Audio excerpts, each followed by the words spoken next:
Assalamualaikum warahmatullahi wabarakatuh. Alhamdulillahirrabbilalamin. Allahumma sholli ala sayyidina Muhammad wa ala ali Muhammad. Rabbi shrah li syadri wa yassir li amri wa hlul 'uqdatam min lisani yafqahu qawli, amma ba'du.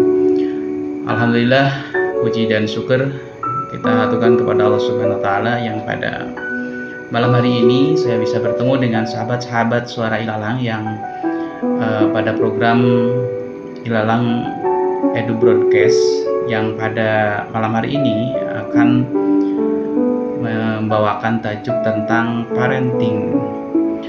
Sahabat-sahabat sekalian, Bapak dan Ibu, para pendidik maupun orang tua semuanya, pada malam hari ini saya akan mencoba menyampaikan tentang sesuatu yang ini sangat penting sekali, baik bagi para pendidik maupun bagi para orang tua, karena ini akan sangat menentukan tentang bagaimana cara kita memberikan perlakuan kepada anak-anak kita, bagaimana cara kita memberikan pelayanan pendidikan kepada anak-anak kita, yaitu tentang bagaimana kita mengenali minat dan bakat anak-anak kita. Sahabat-sahabat sekalian, sebagai orang tua memang tugas yang sangat berat. Begitupun sebagai seorang guru. Guru dan orang tua memiliki tugas yang sama beratnya, karena tugas guru dan orang tua bukan bertugas untuk membentuk satu barang atau bukan untuk memproduksi sesuatu. Berbeda dengan seseorang yang bertugas untuk membuat sesuatu. Jadi beratnya itu guru dan orang tua itu harus menciptakan sesuatu yang hidup, yaitu anak-anak kita. Yang bahayanya juga tidak mudah terlihat. Kalau kita salah memberikan treatment, kalau kita salah memberikan tindakan kepada anak-anak kita, kita tidak akan bisa langsung melihat kesalahan kita. Bisa jadi ketika kita melakukan sebuah kesalahan, kita tidak sadar kalau itu adalah sebuah kesalahan, karena tidak langsung tampak. Tidak seperti kalau kita membuat kursi, atau ketika kita sedang membuat sesuatu dari benda keras. Ketika kita salah membentuknya, saat itu juga kita bisa melihatnya dan kita mungkin bisa langsung memperbaikinya. Nah, sahabat-sahabat sekalian, di antara yang harus kita pahami tentang anak-anak kita, tentang murid-murid kita, yaitu tentang bagaimana kita mengenali minat dan bakat anak-anak kita. Ini sangat penting sekali. Kenapa sangat penting? Karena salahnya kita memahami minat dan bakat anak-anak kita, apalagi kalau kita tidak pernah mencoba untuk memahami minat dan bakat anak-anak kita, maka fatalnya kita akan memberikan tindakan, memberikan pelayanan, atau memberikan fasilitas pendidikan yang tidak cocok dengan minat dan bakatnya. Itu kalau kita tidak mau mencoba memahami tentang minat dan bakat anak-anak kita. Maka sebelum apapun yang kita lakukan, baik kita sebagai orang tua ya, sebelum orang tua memilih sekolah untuk anaknya, atau juga seorang guru sebelum dia memberikan tindakan pembelajaran, memberikan tindakan pendidikan kepada anak-anak didiknya, maka hal yang paling pertama harus dilakukan adalah bagaimana dia harus menggali, mencari tahu potensi, minat dan bakat anak-anak kita. Saudara dan sahabat-sahabat sekalian, dalam ilmu kecerdasan kita memahami ada beberapa kecerdasan ya. Mulai ada yang dari yang awalnya kita mengenal yang namanya intellectual quotient, kemudian emotional quotient, kemudian spiritual quotient, sampai terakhir ada transcendental quotient. Itu awalnya kita memahami 4 kecerdasan dalam manusia, di mana manusia punya kecerdasan intelektual, punya kecerdasan emosional, punya kecerdasan spiritual, dan pengembangan dari kecerdasan spiritual ada kecerdasan transendental, yaitu tentang bagaimana seorang mampu menggali lebih dalam tentang manusia itu sendiri. Nah, namun kemudian seiring dengan perkembangan ilmu pengetahuan, akhirnya kita mengenal kecerdasan yang kemudian dikenalkan oleh seorang psikolog dari Amerika, yaitu Howard Gardner. Howard Gardner ini memberikan informasi kepada kita. Dia melakukan penelitian sampai akhirnya dia membuat kesimpulan bahwa manusia ini memiliki 8 kecerdasan, walaupun sekarang mungkin menjadi 9 ya. Dulu kita mengenal 8 kecerdasan, majemuk namanya, atau multiple intelligence. Nah, Wagar mengenalkan itu kepada kita, bahwa manusia itu memiliki 8 kecerdasan, atau anak kita itu memiliki 8 kecerdasan, termasuk kita salah satunya. Nah, dari kecerdasan itu tidak semua orang memilikinya, atau mungkin juga tidak setiap anak memiliki kecerdasan yang sama. Dari 8 kecerdasan itu, ada yang mungkin satu anak memiliki 1 kecerdasan saja, atau juga mungkin ada yang memiliki 2 kecerdasan, 3 kecerdasan, 4 kecerdasan, atau mungkin ada yang satu orang anak itu memiliki berbagai macam kecerdasan, atau kita mengenalnya dengan istilah anak multitalenta atau anak multitalent. Nah, tapi itu sangat jarang sekali. Rata-rata setiap anak itu memiliki kecerdasan antara 2, 3, atau 4 kecerdasan. Itu secara umumnya gitu ya. Jadi anak kita mungkin punya 2 kecerdasan, 3 kecerdasan, atau 4 kecerdasan.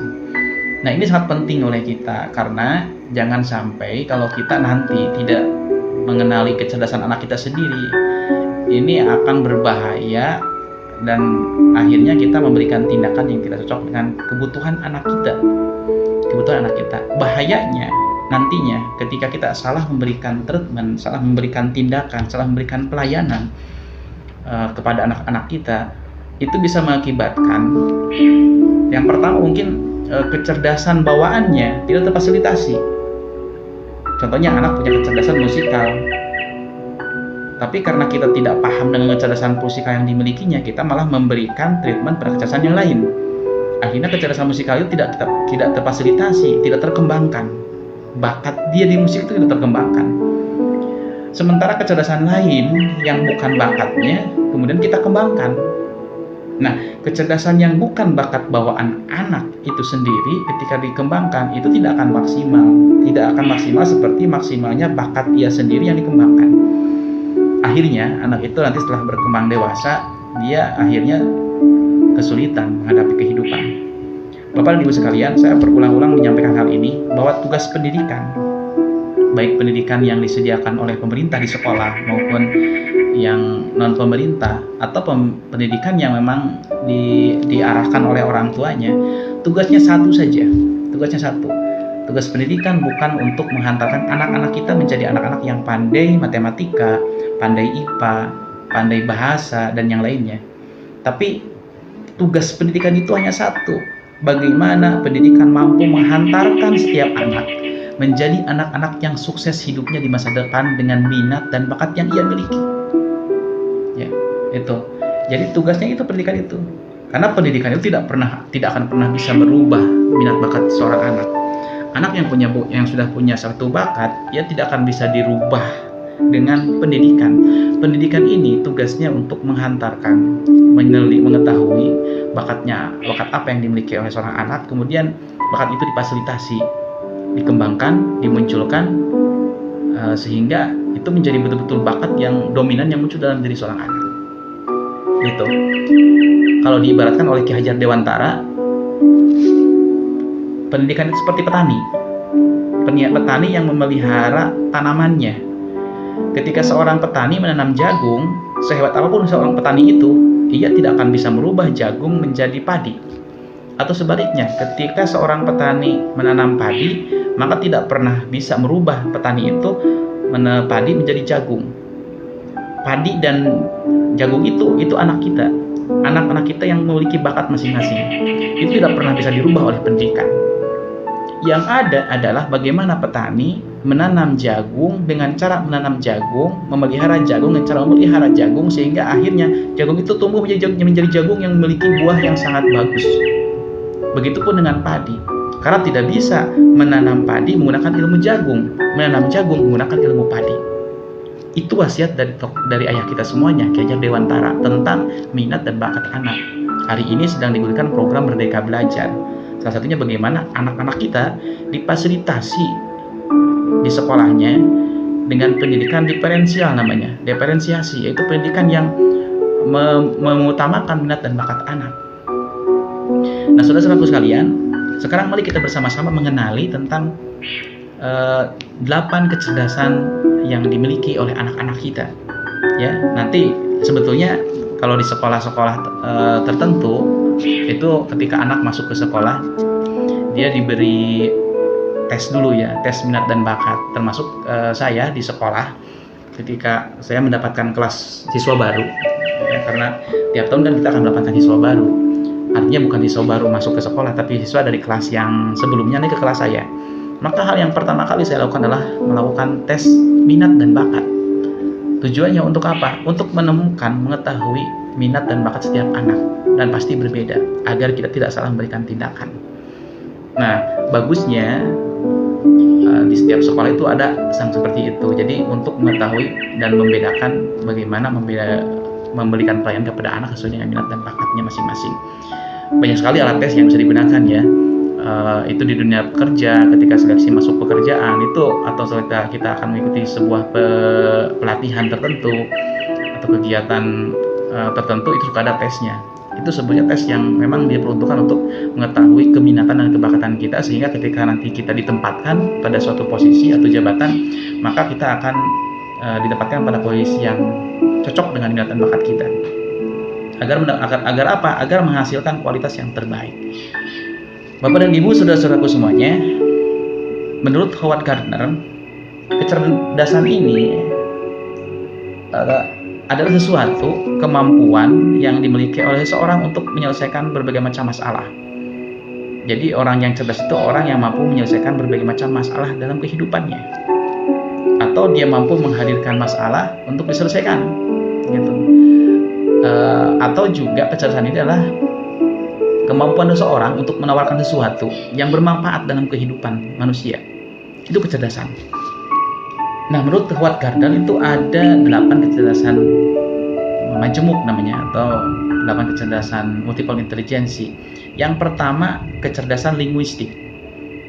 Apa itu kecerdasan linguistik? Kecerdasan linguistik adalah kecerdasan yang dimiliki oleh seseorang. Orang yang punya kecerdasan linguistik, dia akan sangat mudah menggunakan, memaknai, memilih kata-kata, baik kata-kata berbentuk lisan maupun tulisan. Nah, orang linguistik ini orang yang dia pandai memilih diksi, dia pandai memaknai makna sebuah serangkaian kata-kata, dia pandai mencerna, dia pun pandai mengolah, dia pandai menyarikan, selain dia pandai mencerna, memahami, dia pun pandai mengungkapkan kembali. Dia pandai memilih kata-kata. Dia pandai mengaktualisasikan ide yang ada dalam kepalanya dalam bentuk rangkaian kata-kata, baik kata-kata tertulis maupun kata-kata lisan. Ini kecerdasan linguistik. Nah, biasanya orang-orang yang punya kecerdasan linguistik itu orang-orang yang kerja di bidang jurnalis ya, para penulis, para pengarang buku, itu pasti orang-orang yang punya kecerdasan linguistik. Itu yang pertama. Nah, yang kedua itu adalah kecerdasan logika matematika. Apa itu kecerdasan logika matematika? Adalah kecerdasan di mana seseorang dia mampu menyusun solusi dari suatu masalah dengan logika yang runut gitu. Orang-orang yang punya kecerdasan logika matematika ini, mereka orang-orang yang biasanya suka angka-angka. Dia pandai mengurutkan, dia pandai melihat pola bilangan gitu, pola logika, kemudian dia pandai mengartikan pola hubungan, kemudian mampu berpikir deduktif maupun induktif, mampu berpikir dari hal yang besar kemudian menjadi mengerucut pada hal yang kecil, atau sebaliknya dia mampu berpikir dari hal yang kecil kemudian dikembangkan menjadi hal yang sangat besar. Nah, biasanya orang-orang yang punya kecerdasan logika matematika ini itu adalah orang-orang yang menjadi ilmuwan, peneliti, kemudian akuntan, atau yang sekarang lagi hit itu adalah programmer komputer ya, orang-orang yang pandai di bahasa komputer. Nah, itu kecerdasan logika matematika. Kemudian yang berikutnya, kecerdasan visual spasial, yaitu kecerdasan memahami ruang. Orang-orang yang punya kecerdasan ini adalah orang yang akan mudah memaknai garis, warna, ruang. Dia orang-orang yang mudah memahami struktur, sehingga orang-orang yang seperti ini dia akan sangat mudah menerjemahkan gambar biasanya. Kemudian dia juga akan sangat mudah menggambarkan satu bentuk yang ia lihat dan mentransfernya untuk mudah dipahami orang lain, baik dalam bentuk gambar maupun dalam bentuk yang lainnya. Nah, orang-orang seperti ini cocok nih untuk menjadi arsitek ya, untuk fotografer. Orang-orang yang seperti ini, orang-orang yang punya kecerdasan visual ini, dia pandai memilih angle gitu ya. Jadi ketika tukang foto kan itu pandai banget ya, ketika dia memilih sesuatu posisi yang itu kalau orang lain tidak ketahuan, tapi sama dia ketahuan, oh sebelah sini nih bagusnya gitu. Atau arsitek, dia mudah sekali memahami satu ruang bentuk, sehingga ketika dia berimajinasi, dia mampu menghadirkan rancangan ide tentang satu bangunan yang sangat luar biasa. Itu orang-orang visual spasial ya. Yaitu itu kecerdasan yang ketiga. Kemudian yang berikutnya ada kecerdasan musikal. Apa itu kecerdasan musikal? Yaitu kecerdasan seseorang untuk membedakan, mengarang, kemudian membentuk, mengekspresikan ritme, melodi atau timbre dari sebuah musik. Karena begini, saya termasuk orang yang tidak terlalu mudah mampu memahami ritme ya gitu, sehingga saya agak kesulitan kalau harus belajar musik. Nah, orang-orang yang pandai dalam bidang musik, dia akan mudah sekali untuk hal itu. Dia mudah memahami nada, dia sangat peka untuk menikmati satu musik. Ya, itu orang-orang yang memiliki kecerdasan musikal, sehingga orang-orang yang seperti ini dia akan cocok menjadi orang yang pencipta lagu ya, kemudian pengaransemen, kemudian dia pandai menggunakan alat-alat musik dan sebagainya. Nah, kecerdasan musikal ini juga sangat berpengaruh terhadap kecerdasan matematik maupun kecerdasan sains ya. Jadi orang-orang matematik itu biasanya punya ikatan tersendiri ya dengan kecerdasan musikal. Makanya jangan heran kalau Bapak Ibu menemukan anak-anaknya yang pinter matematika, pinter sainsnya, kemudian dia sering menikmati lagu. Ya, karena orang-orang yang berpikir itu dia akan sangat akan menjadikan musik itu sebagai salah satu kolaborasi kecerdasan dalam dirinya sendiri. Nah, Bapak Ibu sekalian, kemudian yang berikutnya ada kecerdasan intrapersonal. Kecerdasan intrapersonal ini adalah kecerdasan seseorang untuk memahami dirinya sendiri. Anak-anak yang punya kecerdasan intrapersonal itu biasanya dia mudah mengintrospeksi diri. Dia sangat peka gitu dengan dirinya sendiri. Dia mudah memahami tentang apa yang ada dalam dirinya, kelemahan dirinya, kelebihan dirinya. Nah, anak-anak seperti ini biasanya tenang hidupnya. Dia cenderung kelihatan tenang, dia cenderung kelihatan mudah mengatasi berbagai macam masalah dalam hidupnya. Dia pandai mencari solusi-solusi untuk dirinya sendiri. Nah, orang-orang yang punya kecerdasan intrapersonal ini orang yang pandai memandang dirinya, pandai mencerna, memahami, dan memilih tindakan yang cocok dan tepat untuk dirinya sendiri. Nah, ini orang-orang intrapersonal. Dia mampu mengendalikan dirinya, mengendalikan perasaannya, mengendalikan suasana hatinya. Dan kecerdasan yang berdekatan dengan kecerdasan intrapersonal adalah kecerdasan interpersonal.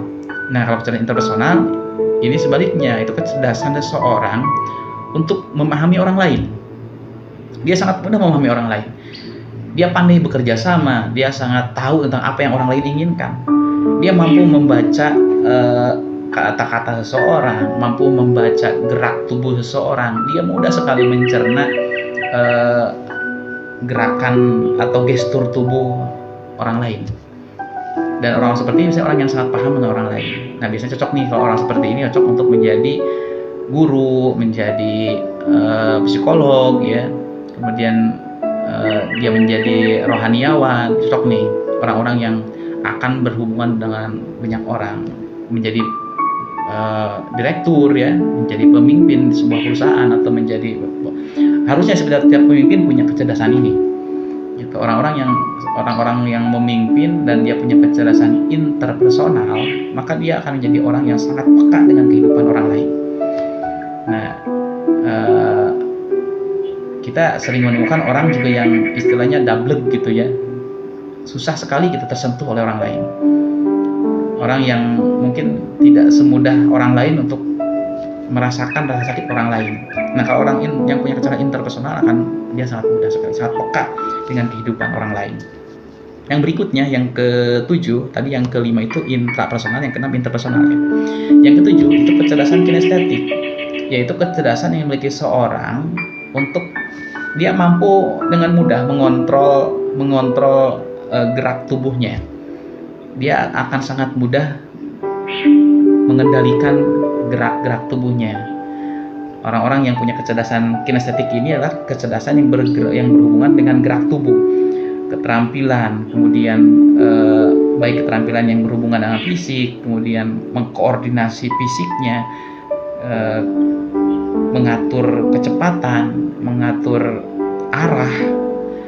Nah, itu orang-orang yang punya kecerdasan kinestetik. Sehingga orang-orang punya kecerdasan kinestetik ini, dia sangat cocok sekali untuk menjadi orang-orang yang punya profesi di bidang yang menggunakan gerakan tubuhnya sendiri. Atlet contohnya, artis contohnya, ya. Atlet, artis itu orang-orang yang dia akan sangat harus didukung oleh kecerdasan kinestetik yang dimilikinya. Nah, sahabat-sahabat dan saudara-saudara sekalian, kemudian yang terakhir ada kecerdasan naturalis namanya. Nah, seperti namanya naturalis, maka ini adalah kecerdasan dimiliki oleh orang-orang yang sangat mudah dan peka dalam melihat, menerjemahkan, memaknai kehidupan alam yang ia temui. Ia sangat mudah sekali memahami tumbuhan, kemudian sangat mudah mempelajari tentang binatang dan hal lain yang ada di alam, bukan hanya tentang tumbuhan dan hewan. Nah, kan ada orang yang sangat sulit sekali gitu untuk memahami, mempelajari satu tumbuhan, baik kehidupannya, apalagi struktur dan sebagainya. Nah, mungkin Panji yang suka main film di TV dengan ular itu juga salah satu contohnya. Dia punya kecerdasan naturalis, kecerdasan bagaimana dia mampu bersahabat dekat dengan alam, memahami binatang, memahami tumbuhan, sehingga buat dia tidak kesulitan untuk memahami gerak binatang, itu contohnya seperti itu, menerjemahkan, kalau mungkin perasaan itu ya, menerjemahkan perasaan hewan dari gerakan yang dilihatnya. Ini anak-anak orang-orang yang memiliki kecerdasan naturalis. Nah, kemudian berkembang lagi nih dari 8 kecerdasan ini, akhirnya sekarang bertambah jadi 9 kecerdasan. Yang satu lagi adalah kecerdasan yang berkaitan dengan eksistensi manusia. Ya, itu orang-orang yang anak-anak yang punya kecerdasan eksistensialisme. Ini adalah orang-orang yang punya kecerdasan tentang bagaimana memahami eksistensi dirinya sendiri, eksistensi manusia. Ini biasanya cenderung berdekatan dengan filosof ya, berdekatan dengan ilmu-ilmu yang mempelajari tentang sosiologi apa namanya, itu ilmu yang menggali tentang eksistensi kehidupan manusia. Nah, Bapak Ibu semuanya, sahabat-sahabatku sekalian, dari 8 kecerdasan ini sangat penting untuk kita pahami, sangat harus kita kuasai, dan kita harus peka untuk melihat kecerdasan yang ada dalam anak-anak kita, termasuk juga orang tua. Karena orang tua yang tidak paham, tidak peka dengan kecerdasan yang dimiliki oleh anaknya, mungkin nantinya bisa memasukkan anaknya ke sekolah yang tidak cocok dengan bakatnya sendiri. Sekali lagi saya tekankan, buat tugas orang tua, tugas guru, tugas sekolah, tugas pendidikan, yaitu memfasilitasi anak-anak kita, agar mereka menjadi anak-anak yang nanti dewasa sukses hidupnya dengan minat bakat yang ia miliki. Bapak Ibu semuanya, rekan-rekan semuanya, kita harus merubah paradigma kita tentang anak yang cerdas. Selama ini orang biasanya punya persepsi bahwa anak cerdas itu adalah anak yang pintar mengerjakan matematika, pintar menyelesaikan soal-soal IPA. Tapi kita pun sebetulnya bisa menyaksikan realita kehidupan. Banyak anak yang bahkan ketika sekolahnya, anak itu ada ranking di sekolahnya, punya ranking, juara lah gitu ya. Bahkan mungkin jadi juara sesekolah gitu.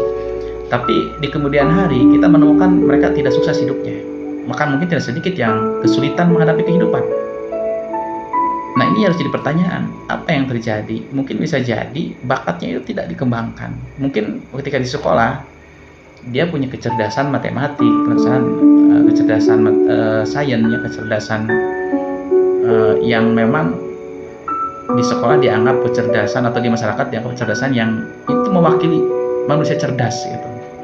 Padahal anak kita disebut cerdas bukan hanya dalam satu bidang saja, tapi di bidang apa saja yang bakat ia miliki dan itu mampu ia tunjukkan menjadi sebuah prestasi, itu anak yang cerdas.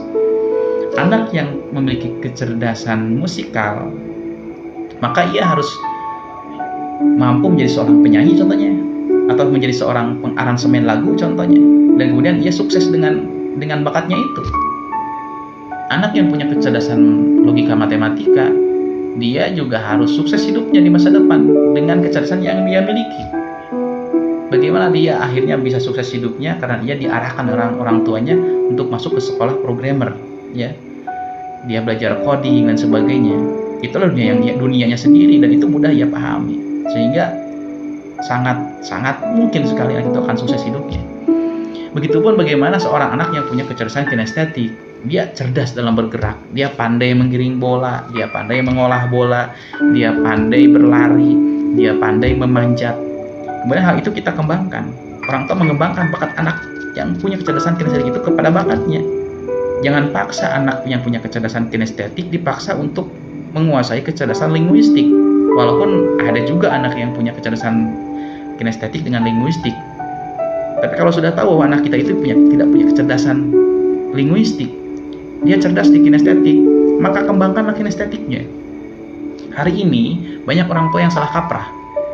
Biasanya orang tua di sekolah, di rumah atau ya di sekolah lah ya, dalam kehidupan sehari-hari itu memberikan guru les kepada anak-anaknya bukan untuk mata pelajaran yang paling bagus yang dikuasai anak, tapi biasanya anak-anak dileskan oleh orang tuanya untuk pelajaran yang paling jelek. Contohnya, anak kita pinter matematika dan pinter IPA-nya, kemudian dia kurang pinter bahasanya, atau sebaliknya, dia pinter bahasanya, dia pinter olahraganya, tapi karena matematikanya kurang, akhirnya orang tua biasanya bukan memilih guru les, menghadirkan guru les olahraga dan bahasa, tapi memilih guru les matematika. Ini sebuah kesalahan. Apa salahnya? Bakat anak kita itu di bahasa, bakat anak kita itu di linguistik, bahasa, di olahraga. Maka harusnya orang tua menghadirkan guru les, atau anak kita dileskan, diperipatkan itu yang dua ini, yang bakatnya. Biar apa? Biar bakatnya makin mencang, makin betul-betul kelihatan, makin tampak. Kalau yang dileskannya malah matematika, akhirnya bakat yang ia miliki tidak berkembang, dan bakat matematika yang bukan bakat yang dibawa oleh dia itu tidak juga tumbuh dengan maksimal. Karena sesuatu yang bukan bakat seorang anak, dipaksa segimanapun dia dikembangkannya tidak akan bisa berkembang dengan maksimal. Ini sangat bahaya. Kesalahan mendiagnosa dan memberikan tindakan pendidikan kepada anak kita itu bisa menjadi penyebab anak kita menjadi anak yang masa depannya suram. Jadi bisa jadi besok atau lusa ketika anak kita tidak sukses hidupnya, maka kita sebagai orang tua dan sebagai guru menjadi orang yang paling bertanggung jawab dengan ketidaksuksesan anak kita. Karena apa? Karena bisa jadi karena kita salah memfasilitasi dan salah memberikan pelayanan pendidikan kepada anak-anak kita. Saudara-saudaraku, sahabat-sahabatku semuanya, ini pentingnya kita memahami tentang multiple intelligence. Mari kita bersama-sama mempelajari apa itu multiple intelligence. Setelah itu, mari kita pelajari, mari kita lihat, mari kita pahami. Bila kita punya modal, punya uang, tes anak kita agar kita tahu di mana minat dan bakatnya, sehingga kita bisa memberikan tindakan, memberikan treatment, memberikan pelayanan pendidikan kepada anak kita sesuai dengan minat bakatnya sendiri. Yang pertama, anak kita ada yang punya bakat linguistik, maka berilah pelayanan pendidikan linguistik agar ia nanti ketika masa depan, ketika dia dewasa, dia sukses dengan kemampuan linguistiknya. Dia mungkin menjadi seorang penceramah, dia mungkin menjadi seorang orator, mungkin dia menjadi seorang anggota legislatif yang pandai bercerita, bukan hanya menjadi anggota legislatif yang hanya diam saja, bungkam saja. Kalau hari ini banyak anggota dewan yang tidak bisa berbicara, mungkin dia tidak terfasilitasi kemampuan kecerdasan linguistiknya. Yang kedua, jika anak kita punya kecerdasan logika matematika, maka kembangkanlah itu. Jangan dipaksa anak kita untuk pandai olahraga. Anak kita sudah jelas-jelas cerdasnya di matematik, kita paksa untuk bisa bermain olahraga. Kita masukkan untuk ikut audisi lomba olahraga, atau dipaksa untuk ikut audisi menjadi artis. Kalau tidak sukses, jangan salahkan anaknya, salahkan yang memaksanya, karena bakatnya bukan di situ. Bakatnya di matematik. Kembangkanlah kecerdasan matematiknya agar ia besar menjadi seorang ilmuwan, menjadi seorang arsitek, atau menjadi seorang programmer. Bapak Ibu semuanya, jika anak kita punya kecerdasan visual, maka arahkanlah anak kita untuk menjadi seorang fotografer. Arahkan dia menjadi seorang arsitek, menjadi seorang artis, menjadi seorang pilot, menjadi seorang insinyur mesin. Itu hal-hal yang membutuhkan kecerdasan visual. Berilah ya fasilitas pendidikan itu. Jika anak kita pandai musik, jangan dipaksa untuk mengerjakan matematik. Kembangkanlah kecerdasan musikalnya. Begitu kan ketika anak kita punya kecerdasan interpersonal dan intrapersonal. Bapak Ibu bisa melihat artis-artis yang sukses ya di televisi. Banyaklah artis ya, artis lawak atau artis penyanyi yang dia sukses hidupnya. Sekarang saya ingin tanya, kalau selama ini kita menganggap bahwa anak yang pintar itu anak yang pandai menyelesaikan masalah matematika, masalah IPA, sains. Sekarang coba kasih soal tuh artis yang sukses tadi. Ya, contohnya lah Kang Sule itu ya. Kang Sule itu atau artis yang lainnya ya. Coba kasih soal matematika, kasih soal IPA. Mungkin tidak sepandai anak kita mengerjakannya. Tapi ternyata hari ini dia sukses hidupnya dengan kecerdasan yang ia miliki. Dia punya kecerdasan visual, punya kecerdasan interpersonal, punya kecerdasan intrapersonal, punya kecerdasan linguistik. Sehingga dengan kecerdasan yang ia miliki, dia pandai mengolah kata-kata, dia pandai mempertunjukkannya, dia pandai acting, dia pandai menguasai dirinya untuk dipertunjukkan di hadapan orang lain. Sehingga dia pandai menghibur orang lain. Dan dia sukses karena itu. Seperti itu. Begitupun ketika anak kita punya kecerdasan interpersonal, intrapersonal, kembangkanlah itu. Jangan dipaksa untuk kecerdasan yang lainnya. Begitupun ketika anak kita punya kecerdasan kinestetik, arahkanlah dia menjadi seorang pemanjat tebing, menjadi seorang penari, menjadi seorang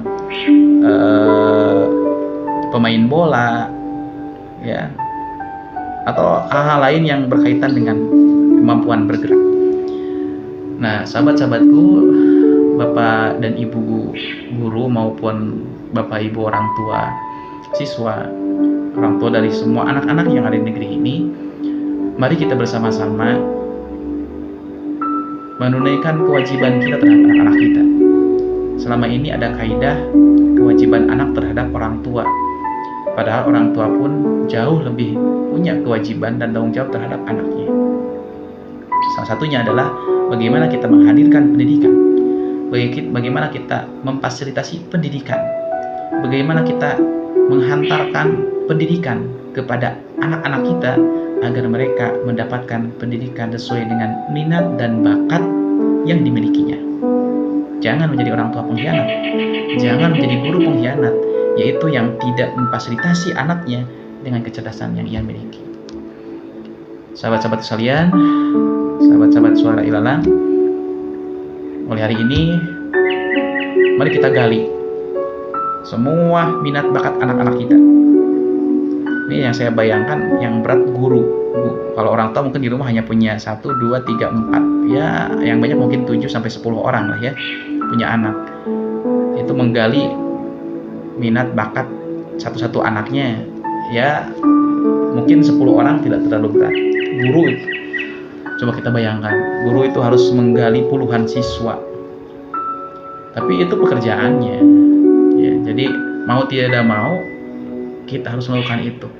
Agar apa? Agar tidak ada satu orang anak pun di kelas kita yang kemudian tidak terfasilitasi minat bakatnya. Karena bisa jadi satu anak yang tidak terfasilitasi oleh kita, itu akhirnya mereka tidak sukses hidupnya. Dan ketidaksuksesan itu salah satunya mungkin akibat kesalahan kita. Dan itu akan berat sekali kita pertanggungjawabkan di hadapan Allah nanti. Saudara-saudaraku dan sahabat-sahabatku sekalian, itulah mungkin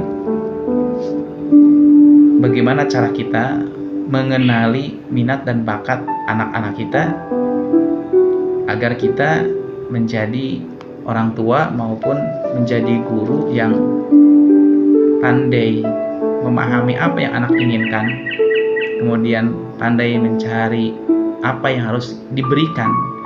Setelah itu besok dan lusa kita tinggal menyaksikan anak-anak kita yang lahir di tangan-tangan kita menjadi anak-anak yang sukses hidupnya, dan dia sukses oleh kemampuan yang ia miliki, dan saat itulah kita akan menemukan kebahagiaan yang sangat dalam. Demikian Bapak dan Ibu, saudara-saudaraku, sahabat-sahabat Suara Ilham yang mungkin menyimak apa yang saya sampaikan ini, mudah-mudahan menjadi informasi tambahan atau mungkin menjadi tambahan pengetahuan untuk kita semua tentang sesuatu yang besar yang harus kita lakukan terhadap anak-anak kita. Sekali lagi, saya sangat ingin sekali menyampaikan bahwa seberapa banyaknya anak-anak kita hari ini itu akan menjadi investasi kita di masa depan. Bahkan itu bukan investasi kita saja. Anak-anak kita itu adalah investasi negeri ini. Anak-anak kita itu adalah investasi peradaban, bahkan investasi kehidupan. Karena mereka lah yang nanti di masa depan akan menjadi pengganti siapapun yang sekarang ada. Pengganti kita, pengganti para pemimpin-pemimpin kita. Jadi kalau kita tidak menyiapkan dengan sungguh-sungguh, kita akan sangat rugi. Indonesia ini di tahun 2045 itu akan mendapatkan bonus demografi namanya, yaitu di mana jumlah usia produktif waktu itu sangat banyak sekali. Tahun 2045 itu bonus demografi istilahnya, di mana negeri kita ini harusnya saat itu akan mengalami akselerasi perkembangan, pertumbuhan, atau mungkin saat itu harus menjadi negeri yang bersinar di dunia ini. Tapi bonus demografi ini tidak akan mudah kita dapatkan kalau tidak disiapkan dari hari ini. Kalau anak-anak yang sedang kita hadapi hari ini, anak-anak yang ada di rumah-rumah kita, anak-anak yang ada di sekolah-sekolah kita, yang hari ini bersama dengan kita, tidak kita bimbing, kita arahkan, kita berikan treatment, kita berikan tindakan sesuai dengan yang harus mereka dapatkan, maka bonus demografi itu akan menjadi bencana demografi. Karena bisa jadi usia-usia produktif di tahun 1945 itu bukan menjadi generasi yang mampu mempertunjukkan kualitas dirinya, potensinya, tapi malah sebaliknya, bisa mempertunjukkan keburukan. Dan itu akan menjadi bencana untuk negeri kita. Saudara-saudara kalian, pentingnya posisi kita hari ini, baik sebagai guru maupun kita yang menjadi orang tua, itu menuntut kita untuk bertanggung jawab terhadap apa yang sedang kita hadapi. Dan tanggung jawab kita itu adalah dengan mari kita selalu belajar dan belajar agar kita mampu mempertanggungjawabkan semua yang kita lakukan dan semua yang kita persembahkan. Demikian yang dapat saya sampaikan tentang bagaimana cara kita mengenali kecerdasan anak-anak kita agar kita mampu memberikan treatment, tindakan yang cocok. Buat Bapak Ibu yang mungkin lebih memahami materi ini, boleh memberikan ide gagasannya atau memberikan penambahan tentang materi ini di kolom komentar. Kemudian juga yang ingin berdiskusi tentang materi ini, mari kita bersama-sama diskusikannya agar semakin membuat kita lebih paham lagi, atau semakin membuat saya lebih paham lagi dari apa yang saya pahami hari ini. Silahkan juga kita diskusikan di kolom komentar, dan mudah-mudahan ini menjadi bagian dari amal jariah kita untuk diri kita, dan mudah-mudahan inilah bentuk dari kepedulian kita terhadap anak-anak kita dan generasi kita semuanya. Demikian yang dapat saya sampaikan. banyak sekali kekurangannya. Saya mohon maaf yang sebesar-besarnya, dan saya tidak berniat untuk menggurui siapapun. Saya terdorong untuk saling berbagi, saling mengingatkan, watawasau bil haq, watawasau bis sabr, karena itu bagian dari kewajiban kita semuanya. Selamat malam, selamat beristirahat, dan selamat bermalam Jumat. Kemudian mudah-mudahan kita dipertemukan lagi di Ilalang Edu Broadcast seri parenting pekan yang akan datang. Assalamualaikum warahmatullahi wabarakatuh. Salam literasi.